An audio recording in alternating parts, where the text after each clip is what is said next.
June the 24th, 1982. British Airways Flight 9 cruises through the sky over Indonesia.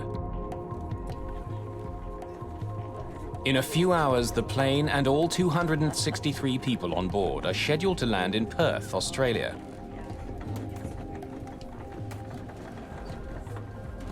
Phyllis Welch and her daughter are seated in cabin E at the very back of the enormous jet. How's that heroine of yours, Fanny Price, faring? Oh, she's having a tough old time at Mansfield Park. It's a good place for me to spend a few hours. Wouldn't mind being there myself. It's all right, Mum, we'll get there. We had already traversed at least 2 time zones. We were very tired. We had flown through Bombay, through Kuala Lumpur, hadn't been able to get much sleep, if any, and it was a dark, dark, pitch-black night. Ahead of Betty and Phyllis, Charles Capewell is returning home to Perth, Australia, with his 2 boys, Chaz and Stephen. Right, settle down, lads. Come on. It's time for a nap. Get back to your seat. No. What, do you want to sleep here? All right.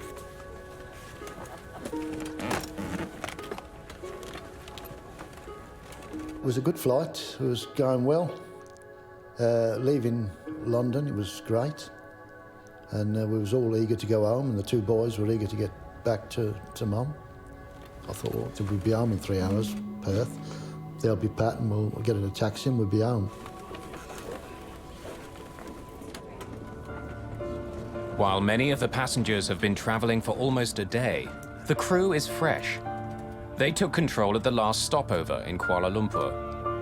Captain Eric Moody got his first taste of flying at the age of 16 when he took a gliding lesson.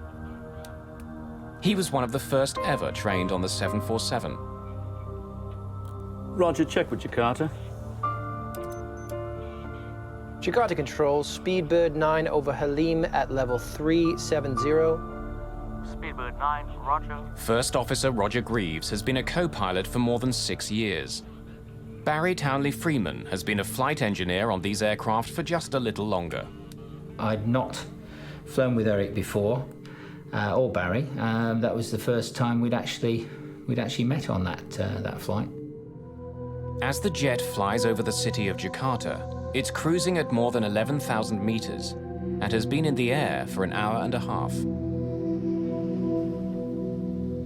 Captain Moody checks his weather radar. It shows smooth sailing for the next 500 kilometers.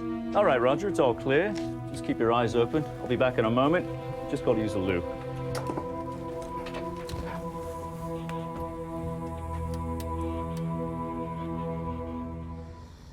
Back in the cabin, many of the passengers have fallen asleep. While Charles Capewell and his sons doze, an ominous haze appears above their heads. It's still legal to smoke on passenger jets in 1982. For the cabin crew, though, the smoke seems thicker than normal. Seems to be a lot of smoke out there. They begin to worry that a small fire may be smoldering somewhere on the plane. Maybe someone lit up in the toilet. Let's go see if we can find it.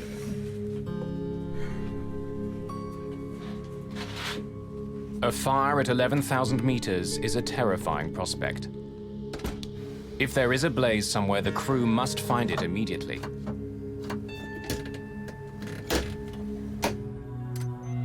In the cockpit, the flight takes an unsettling turn. Barry and I were just sitting there minding the shop. Pitch dark night, of course. And then we started to get these pinpricks of light on the windscreen. St. Elmo's fire? I don't think so. St. Elmo's fire is a natural phenomenon that's sometimes seen when planes fly through highly charged thunderclouds. But there aren't supposed to be any thunderclouds tonight. Anything on the radar? No. No, it's clear.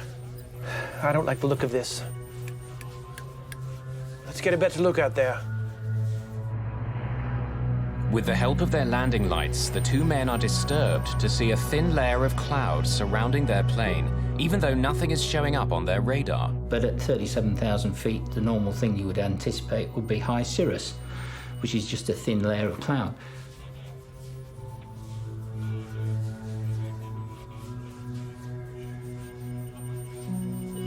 think we better get the captain back up here.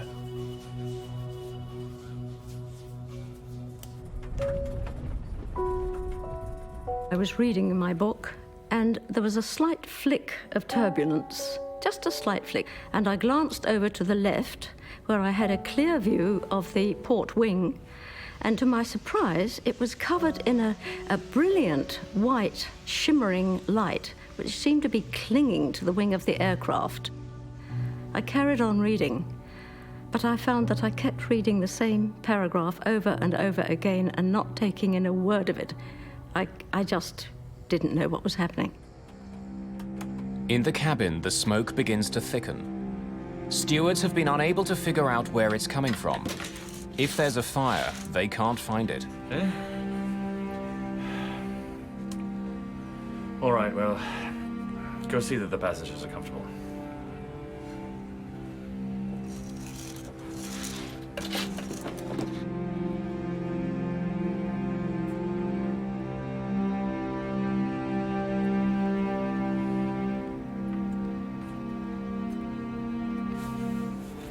Smell anything odd, Mum? Seems rather smoky in here. I noticed that thick smoke was pouring into the cabin through the vents above the windows. And that was a very sobering sight. Turkish cigarettes.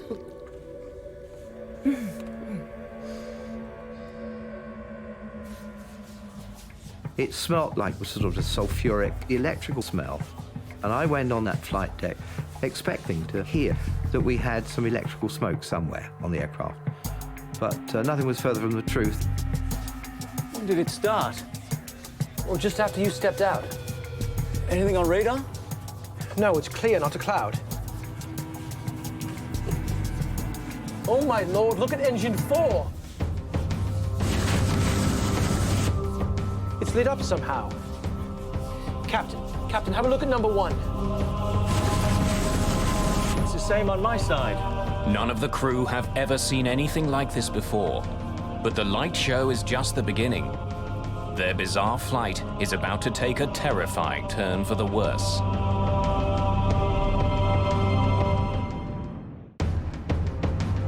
Strange lights are striking the windshield of a British Airways passenger jet heading to Perth, Australia.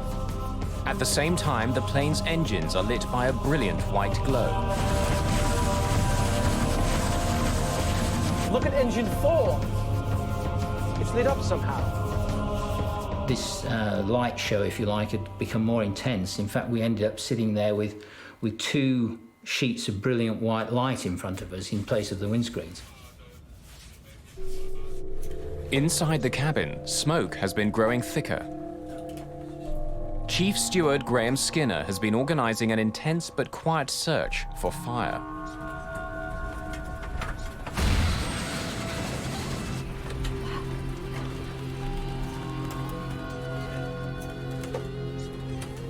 What's with all the smoke? There was smoke in the cabin. It got really, really hot. You were perspiring, literally drenched in perspiration. The acrid smoke was at the back of your throat, up your nose, in your eyes, and you were rubbing this, and your eyes were running, and it was not a very nice situation at all. Flight engineer Barry Townley Freeman has been checking his instruments carefully. He's smelled the smoke, but so far has no indication that there's a fire in any of the plane's systems. Can't find anything. With one mystery confronting them, they're suddenly faced with a frightening new situation.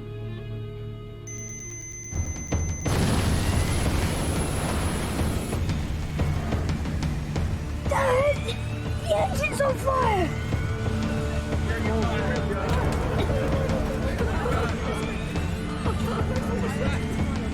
The whole of the wing was a sheet of light. And I thought, wow. I said, oh, you better close that because we don't know what's that. Cheers. Sit down. Where'd they go? Stephen, close that blind.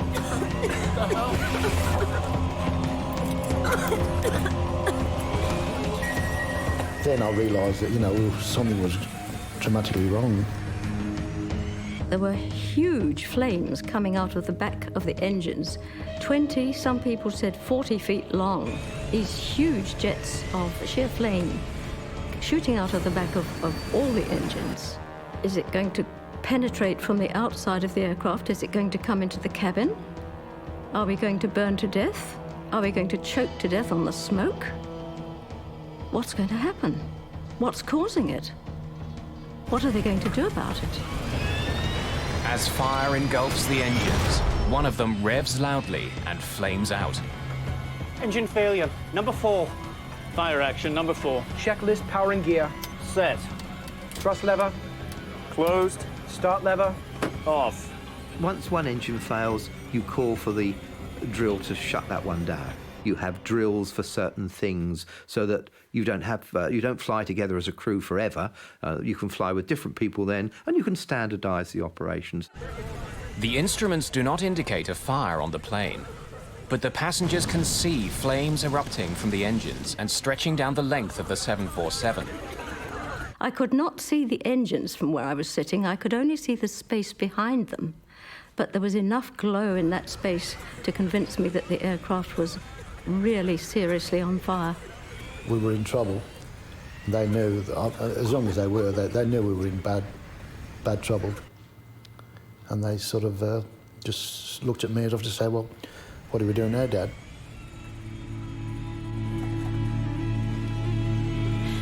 If anything's going to happen, I want to be close to you. Oh, please.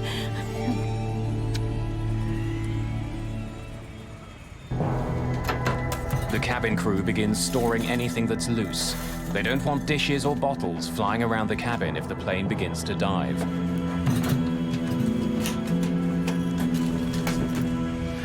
Don't worry, it's just friction. If I was misleading them, then that was for a reason, because I didn't want to get as upset as I felt. I just couldn't believe it. And, this is going through my mind, and yet I'm chatting to the passengers and chatting to the crew, saying, oh, yeah, nothing to worry about. Yeah, it's just a little hiccup, The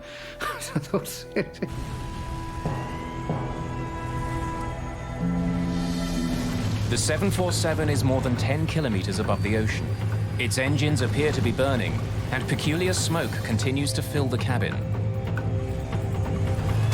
And then, the unthinkable happens. Number 2 engine's gone. All right then, begin the engine shutdown. No, wait! We've all gone. All 4 engines have failed.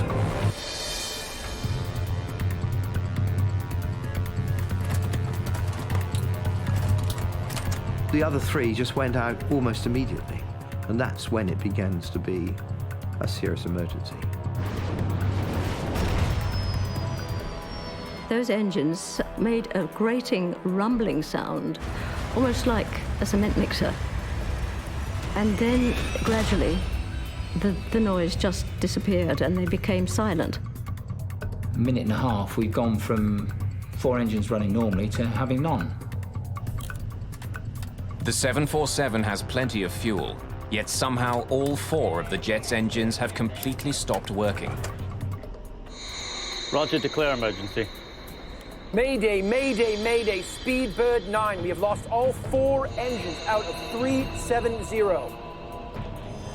Mayday, Mayday, Mayday, Speedbird 9. We have lost all 4 engines. With no engine power and no idea what has crippled their plane, British Airways Flight 9 begins falling from the sky. Jakarta Control, Speedbird 9. We have lost all 4 engines, now out of 360. First Officer Roger Greaves issues a mayday, but he has trouble getting his message across. Jakarta Control, Speedbird 9. We have lost all 4 engines. Repeat, all 4 engines. Now descending through flight level 350. Speedbird 9, you have lost number 4 engine? This idiot doesn't understand. Jakarta Control, Speedbird 9. We have lost all 4 engines. Repeat, all 4 engines. Now descending through flight level 350. The air traffic control at Jakarta, unfortunately, seemed to have a slight problem in understanding what we actually were saying. Only when another plane nearby relays the mayday call do controllers in Jakarta understand. Now descending through flight level 350. Speedbird 9, all 4 engines out. Understood? As far as the crew knows, no 747 had ever lost power to all of its engines before. The crew has to find out why it's happening now. I think we've cocked something up. We were concerned and worried that we'd done something wrong, you know, to cause the whole thing. All three of us felt exactly the same, and it was a personal guilt in the sense of, what have I missed? What have I done wrong? You know, because, you know, this kind of thing doesn't happen. While not built for gliding, even without its engines, a 747 can travel forward 15 kilometers for every kilometer it drops. With no power, Flight 9 has started a long, slow fall. Some 10 kilometers above the ocean, the crew has less than half an hour before they smash into the sea.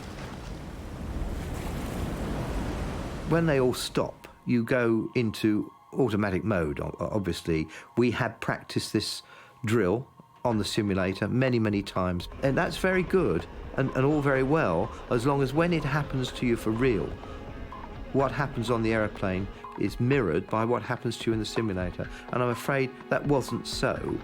In the simulator, when all 4 engines stop, the autopilot turns off. But high above the Indian Ocean, Captain Moody sees that his autopilot is still on. We were all three confused and concerned that what was happening to us wasn't what we'd been told would happen to us. All right, begin restart drill. In the heat of the situation, they have no time to figure out why the autopilot is still on. On. Anything? Anything? No. Again. All right then, from the top, battery. Check. On. Crossfeed valves. Open. Fire switch. In. The standard restart drill takes up to 3 minutes to complete. Plunging from the sky, the crew has fewer than 10 chances to get their engines going before they run out of time. Never on. Come on. Again, gentlemen. All right, from the top, battery. Check. On. Crossfeed valves. Open. Fire switch. In. At 10,000 meters, Captain Eric Moody decides to turn the plane back toward the closest airport, Halim, just outside Jakarta. But even that is too far away if he can't get at least some of the engines going again. Jakarta, Speedbird 9, turning left back to Halim, out of 300. Speedbird 9, radar cannot see you. Squawk Alpha 7700. Air traffic control asks them to transmit the emergency transponder signal. Jakarta, Speedbird 9. We are already squawking 7700. Now the crew is flying back to an airport that can't find them on radar. Without the constant rumble of the engines, the cabin is quiet. Some of the passengers feel the plane beginning to descend. But without communication from the cockpit, they can only guess. The quietness was unbelievable, because it was sort of, the aeroplane was no engines, nothing, and it seemed to be eerie, you know, a bit surreal really, because like as if you was suspended in space or something, and all you could feel was this quietness and the whimpering from a few people that were really upset.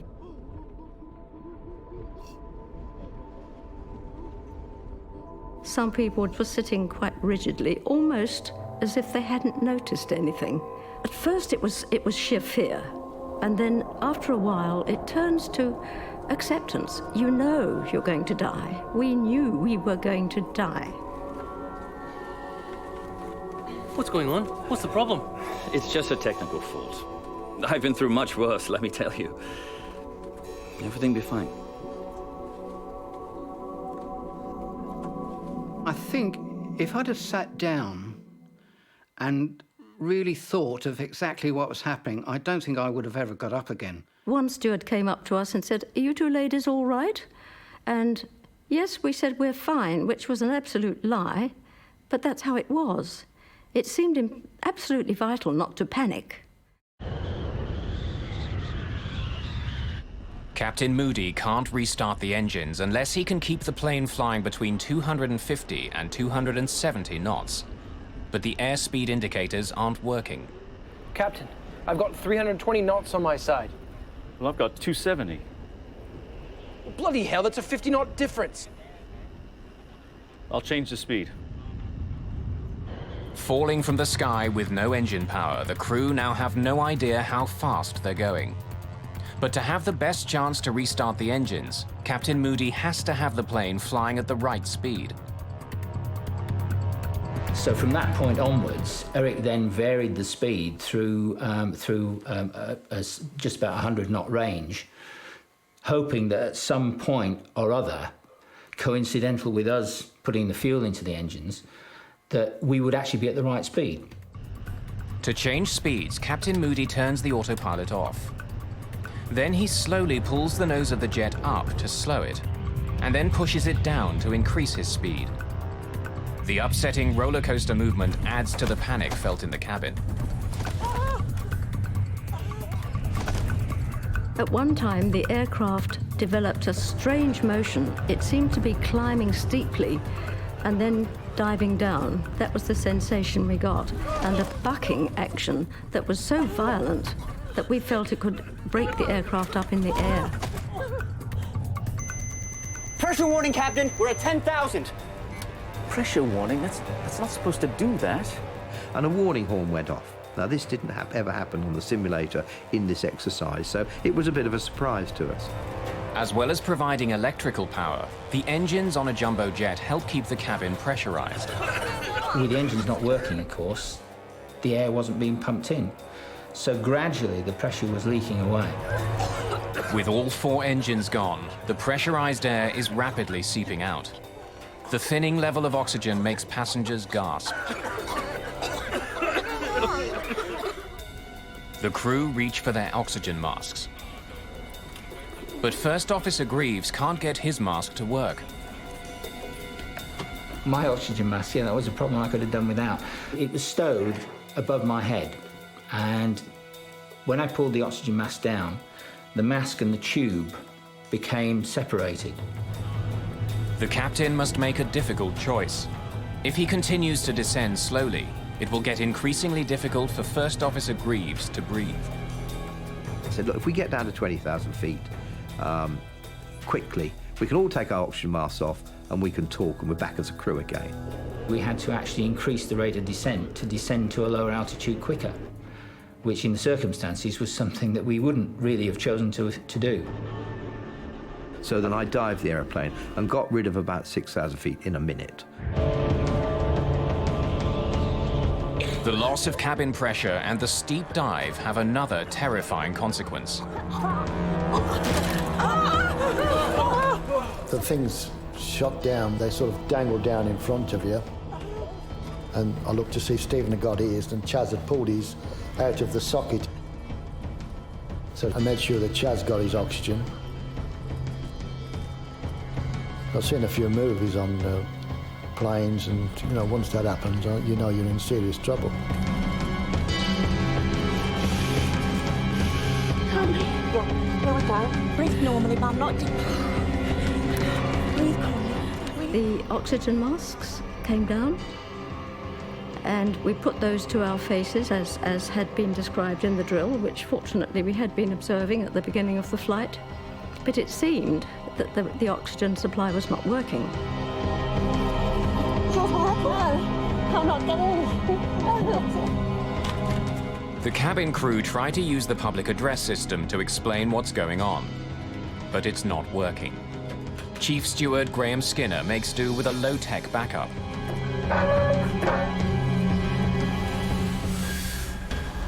Can you hear me? We're having a small problem with the public address system. So if you would, place your masks over your mouth and nose and breathe normally. As the passengers struggle with their masks, Captain Eric Moody is running out of options. If his engines don't start soon, he'll have to turn his jet around and try landing on the open ocean.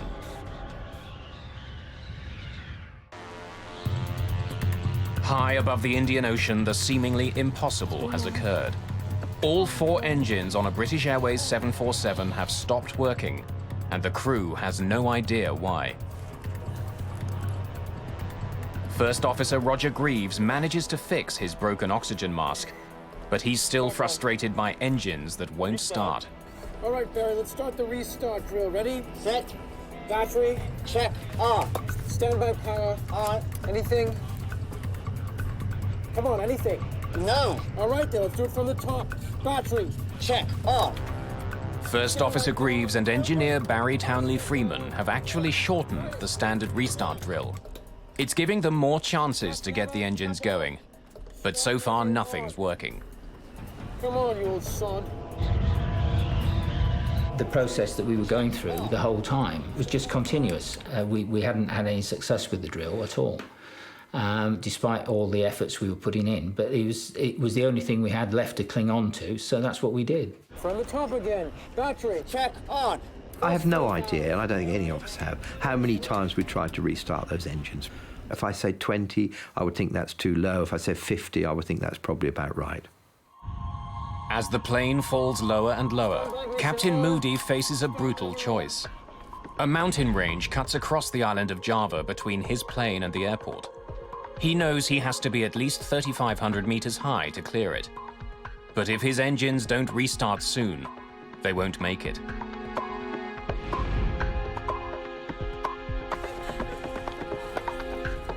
At this rate, it will crash in a matter of minutes. It's just a question of where. Captain Moody decides if the engines don't restart soon, he'll turn back towards the ocean and try landing on the water. All right, are we getting something? It's not starting. I knew it was so difficult to land aeroplanes on the sea, even when you had everything going for you. And I thought that, well, we haven't got much going for us here. I'd never done it before. Hiding his concern, Captain Moody addresses the passengers and crew. Ladies and gentlemen, this is your captain speaking. We have a small problem. All 4 engines have stopped. We're doing our damnedest to get it under control. I trust you are not in too much distress.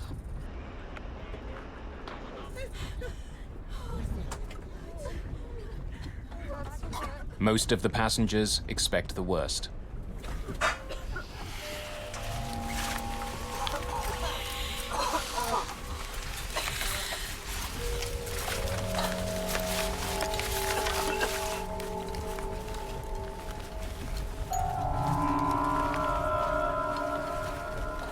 Ma, in trouble.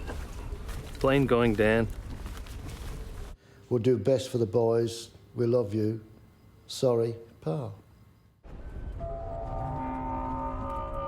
I thought we were going down, heading for the ocean, which crash. And I thought if she got the note, you know, she knew we were still thinking about it. And we did whatever we could. Will we be burnt alive? Will we be choked by the smoke? Will the aircraft break up in the air and hurtle us out into space, which was my biggest fear? Or will we come down in the sea and be eaten by sharks alive? Or will we crash into a mountain? Let's crash into a mountain quickly and get all this over. Well? Nothing. It's not starting. All right, from the top then. Battery. Check. On. Standby power. On. Finally, Captain Moody has to decide. Carry on and likely crash into the mountains, or turn around and ditch into the sea. I don't know how to swim. I couldn't swim anyway, so I thought, well, you know, I'm doomed anyway. And I just hoped that maybe one of the passengers might help the 2 boys to make sure that they could stay afloat. Well, anything? No. All right then, from the top again. Battery. We had very few chances left of starting the engines before having to turn out to sea again, because we wouldn't have been able to clear the mountains on the south coast of Java.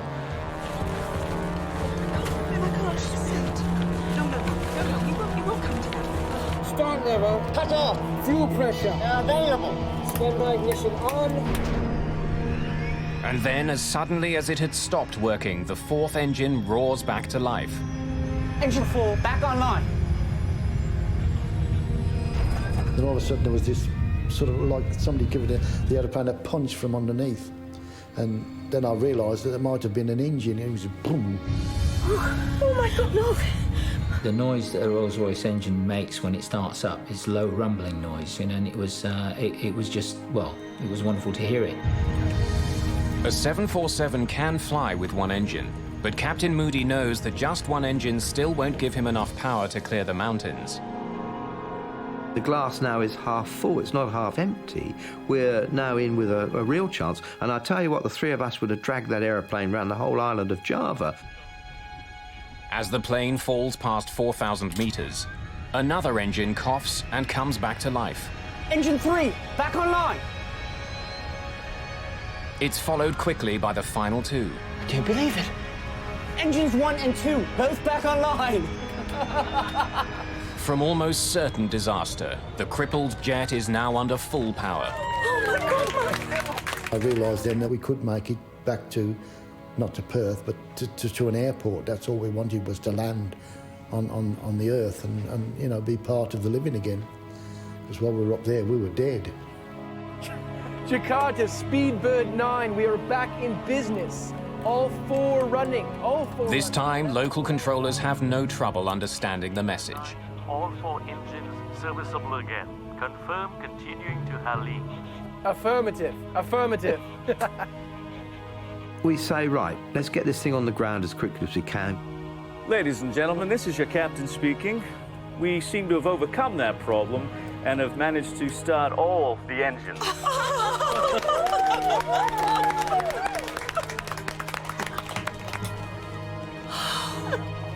We are diverting to Jakarta and expect to land in about 15 minutes. Captain Moody begins climbing, putting plenty of room between his plane and the mountains below. But as he does, the strange lights that he saw when the crisis began reappear in front of the jet. Now, as soon as we got to 15,000 feet, this St Elmo's fire started again. Now, I'm not slow, so I said, let's get out of here quickly. But before he can descend very far, the plane is stricken again. Engine 2 is surging. The whole aeroplane was shaking. It was just going bang, bang, bang. The atmosphere in the cabin was very tense and very quiet. By then, I think very few people were talking. I think there were quite a lot of prayers going up. The engines backfire violently. The captain must make another fateful decision. Begin shutdown drill. Checklist powering gear. Off. Thrust lever. Closed. We were reluctant to do it, as you can probably understand, but, you know, that was it. So we were back on 3 engines. Now, I'm not a coward, but when you've had 4 engines going, no engines going, you get 4 going and tell me, show me any pilot that will quickly shut down that engine, because you're worried that they're all going to stop again. Jakarta, Speedbird 9, leaving 154, 120. We are now on 3 engines.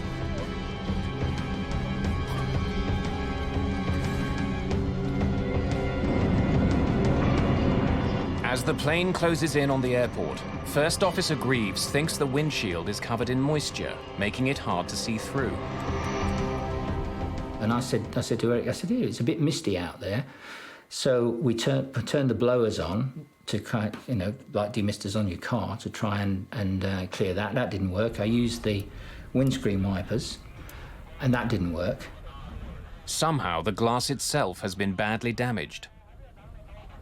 For some unknown reason, I looked out the edge of my windscreen, and about a 2-inch strip down the edge on the left-hand side, I could see much more clearly. But I couldn't see anything much out the front. It was getting more and more opaque the nearer and nearer we got to the lights.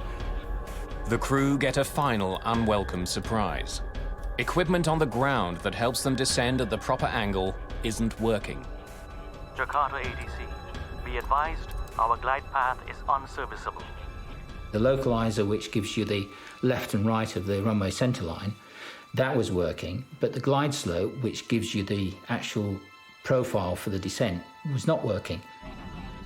After all the troubles they've been through, now the crew has to land their plane manually. We then continued with Eric flying the localizer and me calling out the distance and the altitude that he should be at. 300 feet, Captain. So he was then able to adjust his rate of descent to what I was telling him as far as the glide slope was concerned. 200. 150 feet, Captain.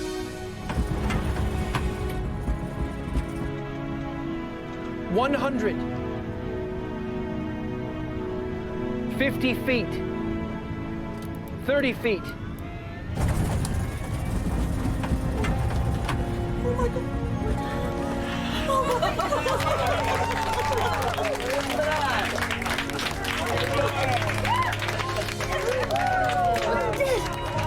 We're on the runway. Reverse.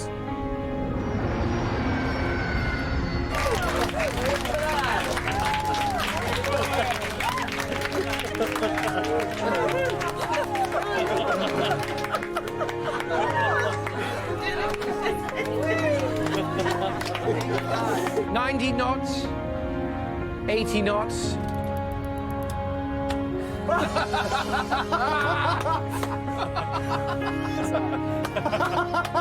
We're down. Could really go for a cold soda. And the aeroplane just landed itself. It seemed to anyway. It kissed the earth. It was beautiful. That's amazing. Safely on the ground at Halim Airport in Jakarta, passengers celebrate the end of a harrowing ordeal. They also want to know what happened. No fire had been found, so why had smoke filled the cabin? How could all 4 engines have stopped at nearly the same time? What were the strange lights that surrounded the plane?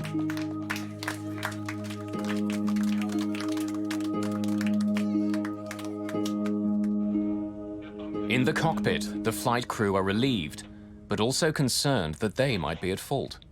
The first thing that we did, having parked the aeroplane and shut it all down, was to then go through all the paperwork to see if there was possibly anything anywhere in it that might have given us any pre-warning of some sort of phenomenon that caused what happened to us. Every time, because it's going to come back to us. The damage to the 747 is extensive. From the outside, the crew realize that their windshield had been deeply scratched. They see bare metal showing through where the paint has somehow been stripped away. And they still have no idea why any of it happened.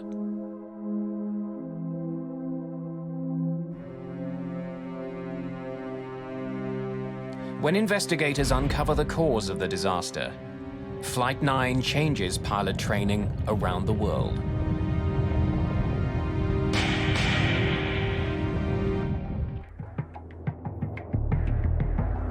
During a calm flight to Australia, all 4 engines of a British Airways 747 suddenly stopped working.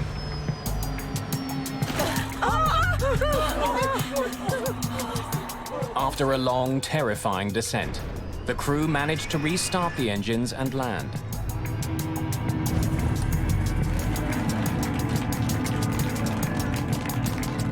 Wow, that's amazing. They spent an excited and largely sleepless night in Jakarta before returning to Halim Airport to inspect their plane. And we went back the next day to look at it in daylight. The aeroplane had lost its sheen, and in some places it had been sandblasted quite well, and all the decals and the paint had come off. It really was very little to see until they stripped the engines down. The engines were manufactured by Rolls-Royce. Their investigation was led by a former engineer, Malcolm Grayburn. 3 of the engines were removed in Jakarta following the incident and were ferried back via cargo aircraft to London Heathrow and then transported to South Wales, where the engines were, in fact, stripped down into piece parts. And it was there that I got involved. Grayburn was stunned by what he saw. Much of the engine was badly scratched and scored. We did do a forensic analysis of the engines, and we did record it all in terms of photographic analysis, and also we did a lot of laboratory analysis. Grayburn discovered the engines were choked with fine dust, pieces of rock and sand. When it was closely studied, they learned that the debris was clearly volcanic ash. Days after their harrowing flight, the passengers and crew learned that the night they were flying, there'd been a major eruption of the Mount Galunggung volcano, located just 160 kilometers southeast of Jakarta.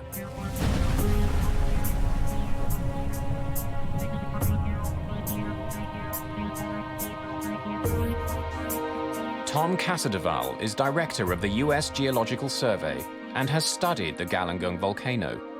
Indonesia is the world's most volcanically active country. It has more than 130 historically active volcanoes, meaning volcanoes which have erupted in the last several thousand years. Galunggung erupted explosively early in the 1980s.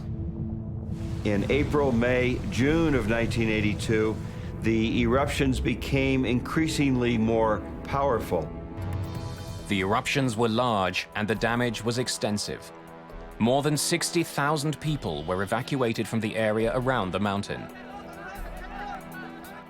The night Flight 9 flew nearby, the volcano erupted again.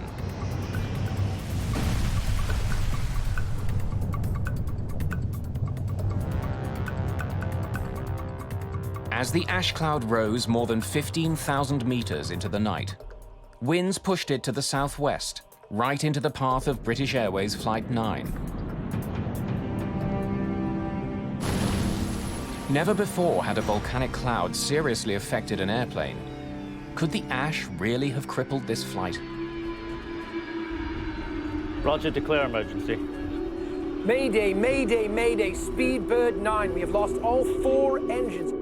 Unlike ash that you might see in a chimney or after a fire in a forest, this is not soft material at all. This is very fine, ground-up particles of solid rock and minerals. This material is very, very abrasive. It's very angular in shape. If you were to see it under a microscope, you would see very sharp angles. And so that's what caused the abrasion. In addition to sandblasting the windshield and all the leading edges of the plane, could the ash cloud explain all the other strange phenomena the passengers and crew had experienced? Remember, the aircraft is moving in close to 500 miles per hour as it's flying into that cloud. Even though it's a very fine material, it can still cause abrasion and friction on the skin of the aircraft. Because it's such a dry environment up there, that frictional electrification produces the glow that we refer to as St. Elmo's fire. The electrification also caused the interference in communication experienced by the crew. Speedbird 9, you have lost number 4 engine? Some of the volcanic ash that was sucked in and ground up by the engines was also blown into the plane. And when passengers and crew saw it swirling through the cabin, they feared the worst. You're a passenger, you're looking out the window, suddenly you start breathing this sulfur-laden air in the cabin, and it probably is a choking, probably a shocking sensation. It's essentially a house of horrors type situation. While the volcanic ash caused the visible scarring, filled the plane with smoke and fouled communications, could it cause the engines to flame out as well? An X-ray from front to back of the engine. A turbofan jet engine works by sucking in enormous amounts of air. The air is then highly pressurized by the engine's compressor. This tightly packed air is mixed with fuel and ignited. The force of this reaction propels the jet through the sky. The temperature in the combustion chamber where this ash is flowing through are around 2,000 degrees centigrade. And so the volcanic ash we know melts at about 1,300, 1,400 degrees. But when the liquid ash reached deeper into the engine, it cooled slightly, turning into a sticky, molten goo. It attached itself to the engine and began choking it. We got a fundamental disturbance of the airflow in the main core of the engine, which caused the engine to backfire, and the engines flamed out, and that was the cause of the problem. Backfires occur when the engine isn't burning cleanly. The engine's on fire! There's too much fuel and not enough oxygen. Engine failure, number 4. Fire action, number 4. Checklist, power and gear. On Flight 9, the backfires were the cause of the enormous jets of flame many passengers saw behind the engines. After struggling against the choking effects of the ash cloud, the engines on board the 747 flamed out. What Grayburn found next was that a remarkable piece of chemistry saved the plane.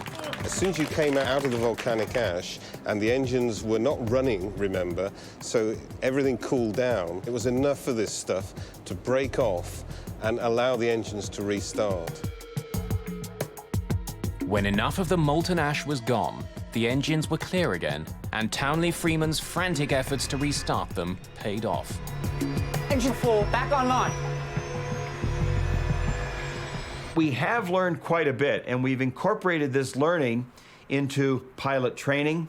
Pilots now, for example, know what signs to look for when they might be in an ash cloud, and those signs include the odor of sulfur in the cabin, dust accumulating in the cabin, and if you're at night, you might look out and see the frictional electrification or the St. Elmo's fire on the leading edges of the aircraft. Another important lesson learned from Flight 9 is that volcanic ash clouds do not appear on normal weather radar, which reflects water. Since the clouds are dry, they're all but invisible to radar. That knowledge has led to better communications between the geologists that study volcanoes and the international airlines that fly over them.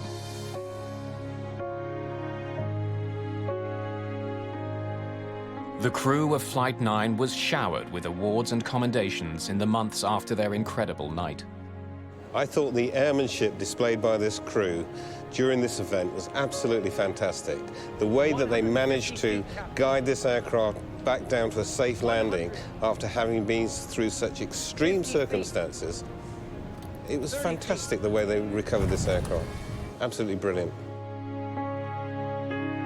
For everyone on board Flight 9, the terrifying plunge through the skies had a lasting impact. Betty Tutell was so struck by the events of that night that she wrote a book about the ordeal. This was an event which was unique in aviation history, and it seemed to me absolutely vital that it should be put on record, and I wondered who was going to do this. But no sooner had that thought entered my mind than I thought, I'm going to do that. Tutell would also end up marrying a man she met on the flight, James Ferguson. Charles Capewell and his 2 sons made it home 2 days after they touched down in Jakarta. 25 years later, both Chaz and Stephen still live in Perth. Our time hadn't came and that was it. From then on, I took a different view of life. When your time comes, there's nothing you can do, but you can still hope. And we hoped, and we got out of it. Not long after their fateful flight, Captain Eric Moody created the Galungung Gliding Club. Every member of the crew and all passengers were automatically admitted to this exclusive group. The survivors of British Airways Flight 9 happily stay in touch to this day.